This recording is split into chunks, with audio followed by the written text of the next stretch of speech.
नमस्कार. आपण ऐकतोय नवनाथ भक्तिसार. श्री गणेशाय नमः. ओम चैतन्य गोरक्षनाथाय नमः. आपला अध्याय चालला आहे 25वा, शापित गंधर्व.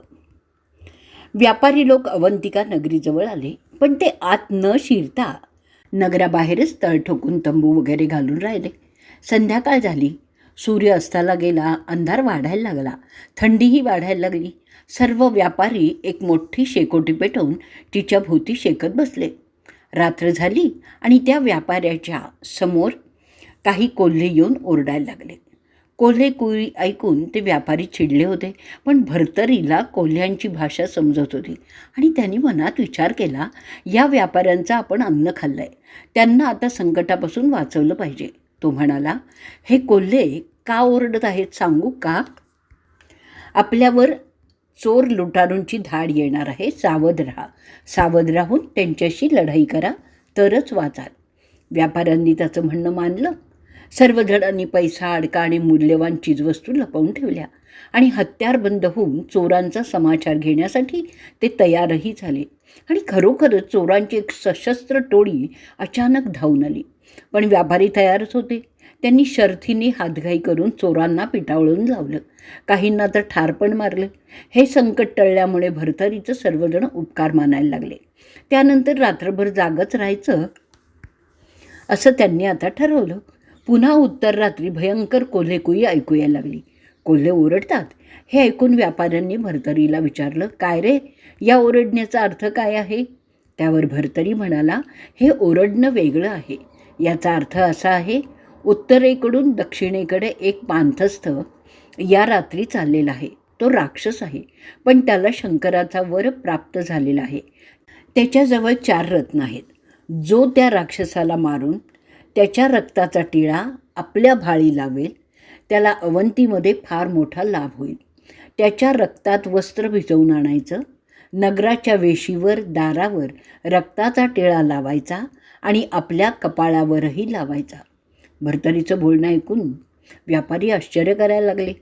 त्याच वेळी योगायोगाने विक्रम नावाचा एक युवक गुप्तपणे तिथे आला होता.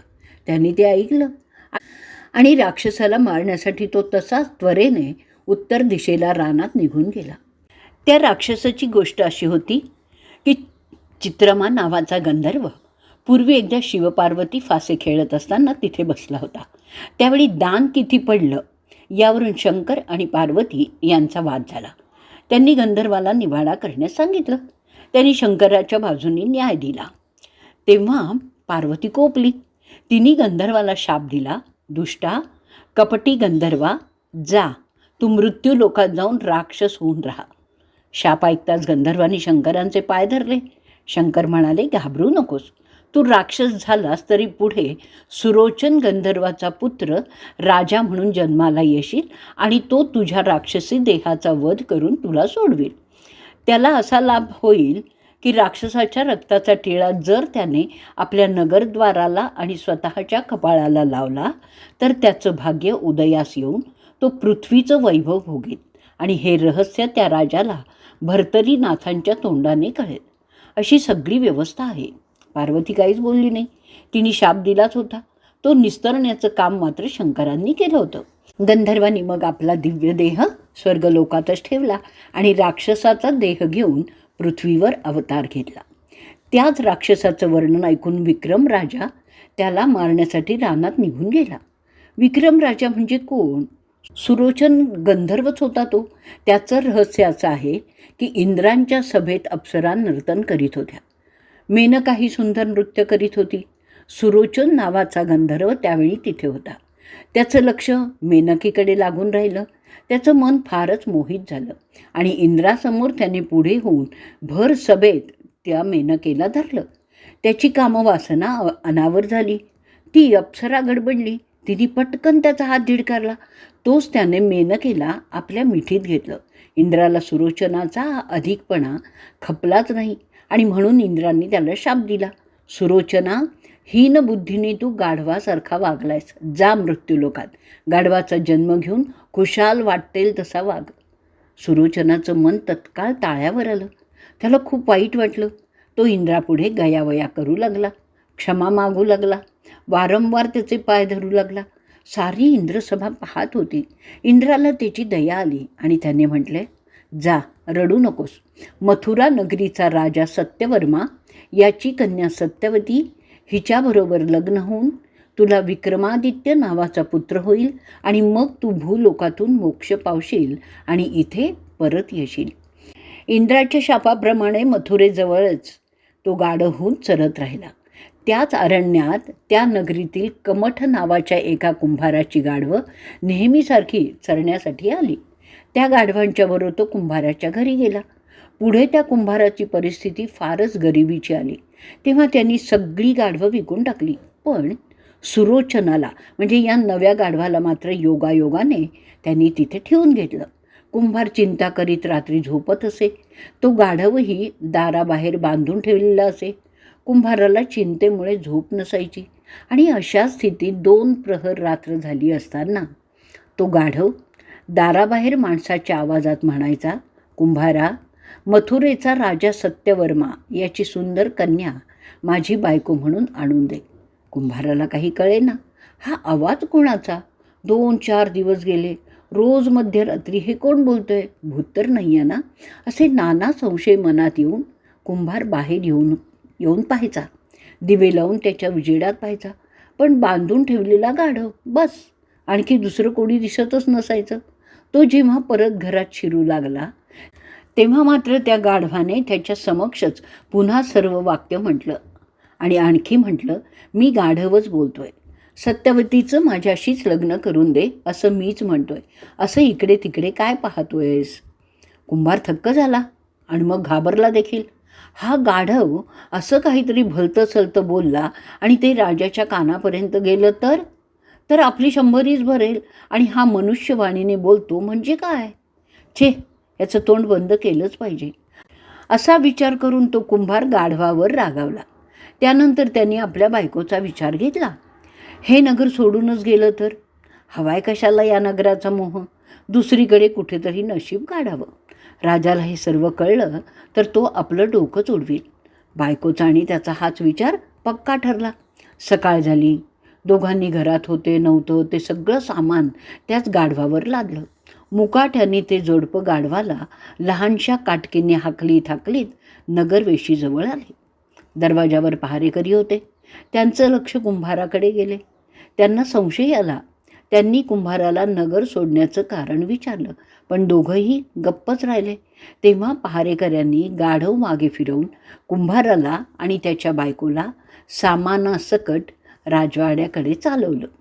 राज्यसभेत राजा त्यावेळी बसलेला होता. पहारेकऱ्यांनी आत वर्दी दिली. राजाने आपले दूत पाठवले. कुंभाराला बोलावून घेतलं. तो भीतच आत शिरला. सभासद त्याच्याकडे पाहायला लागले. तो आणखीनच घाबरला. त्याला राजांनी विचारलं की तू हे नगर सोडून जाण्याचं कारण तरी काय आहे? मला सत्य सांग. प्रजापालन करण्याचं काम मी नीट करीत नाही की काय? कुंभारांनी राजाला हात जोडून नमस्कार केला आणि म्हटलं, राजेसाहेब, आपण प्रजेचं पालन करीत नाही असं कोण म्हणेल? पण मी का जातो ते मी फक्त तुम्हाला एकांतात सांगेन. ते ऐकताच तुम्ही मला न रागवता आणि ठार न मारता उपाय मात्र काय तो करावा. राजाने मनाशी काही एक ठरवून कुंभाराचं म्हणणं मान्य केलं.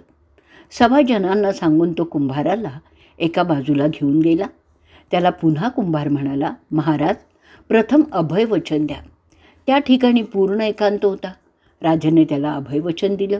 तेव्हा मात्र कुंभार म्हणाला, महाराज, काय सांगू, अघटित घडलं आहे. तुमचा विश्वास बसणार नाही. मी खोटं बोलतोय, तुमचा अपमान करतोय असंही वाटेल, पण मी खरं सांगतो. मी आणि माझी बायको ज्या गाढवावर सामान लादून बाहेर जाणार होतो ते गाढव काहीतरी विचित्र आहे.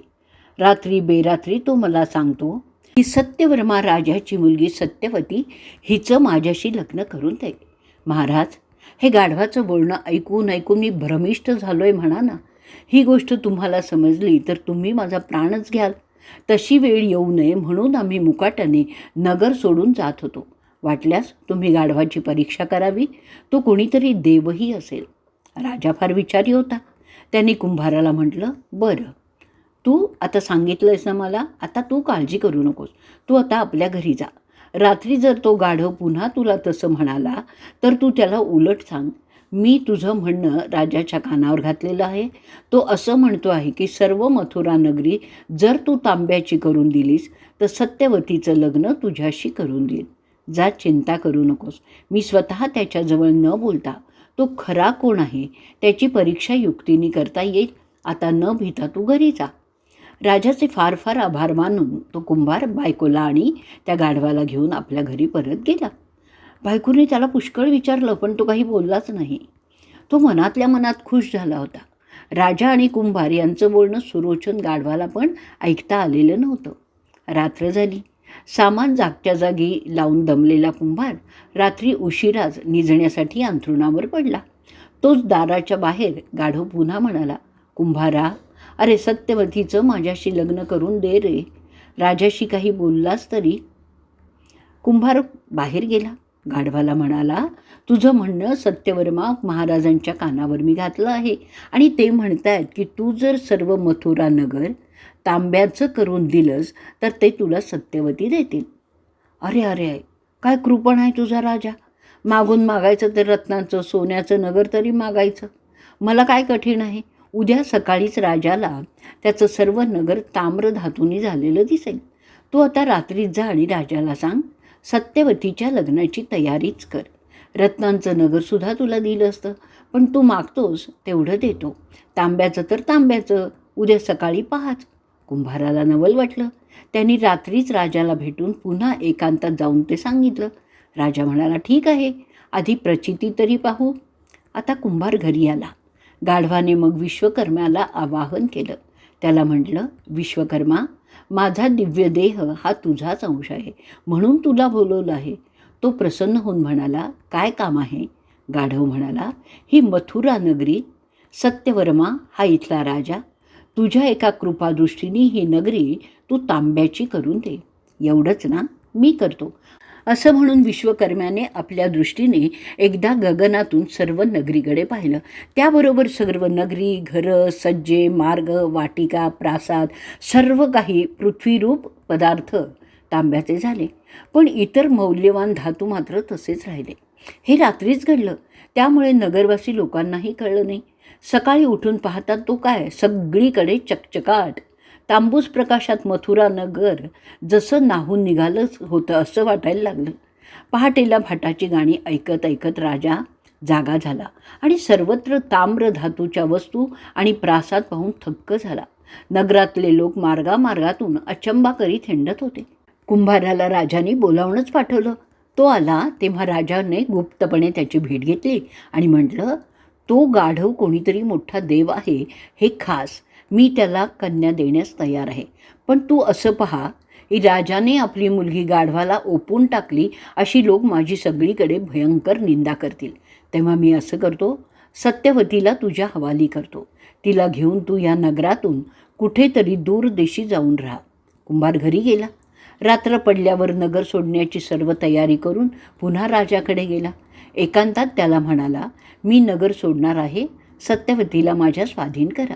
राजाने आपली कन्या सत्यवती हिला आधीच सगळं काही सांगून ठेवलं होतं. गाढवाच्या रूपाने कोणीतरी शापभ्रष्ट देव इथे आलेला आहे. तोच तुझा पती मी ठरवलेला आहे. तो पशु म्हणून त्याचा अपमान करू नकोस, तुझं त्यातच कल्याण आहे. सत्यवतीने राजाच्या इच्छेला मान दिला. तिच्या आज्ञाधारकपणाला तुलनाच नव्हती. जेव्हा तिला घेऊन राजा कुंभारासमोर पुन्हा आला तेव्हा मात्र माहेर सोडताना सत्यवती रडायला लागली. राजा तिला म्हणाला, तू जर युक्ती करून पुण्यबळाने त्याला गर्दभ देहातून मुक्त केलंस तर तुला चांगलंच भाग्य लाभेल. तू दोन्ही कुळांचा उद्धार करशील. मीही कुंभाराच्या घरापर्यंत येतो. असं म्हणून राजा एकटाच वेश पालटून गुप्तपणे सत्यवतीला घेऊन थेट कुंभाराच्या घरी आला. कुंभाराने जेव्हा तो गाढव राजाला दाखवला तेव्हा त्याने ते गाढवाला जामात असं संबोधून नमस्कार केला. सत्यवती पुढे झाली. तिनेही नम्रपणे कुंभार आणि त्याची बायको यांना नमस्कार केला. त्यावेळी गाढव मनुष्यवाणीने राजाला म्हणाला, सत्यवर्मा, मी सुरोचन नावाचा श्रेष्ठ गंधर्व आहे. मी इंद्राच्या शापामुळे गर्दभाच्या जन्माला आलेलो आहे. मला उशापही मिळाला आहे. योग्य वेळ येताच मी मूळ रूप धारण करीन. हे ऐकून राजा आनंदित झाला. त्याने कुंभाराला नगर सोडून रात्रीच जाण्यास सांगितलं. पहारेकरांना परभारे तशी आज्ञा पोचती केली. रात्रीलाच ते सर्वजण मथुरा सोडून अवंती नगरीकडे निघाले. या अध्यायाची फलश्रुती अशी आहे की या अध्यायाच्या पठणाने शापबाधा टळेल आणि सद्गुणी पुत्र होईल. आणि इथेच आपला श्री नवनाथ कथासार अध्याय 25वा संपूर्ण होत आहे. ओम अवधूत चिंतन श्री गुरुदेव दत्त.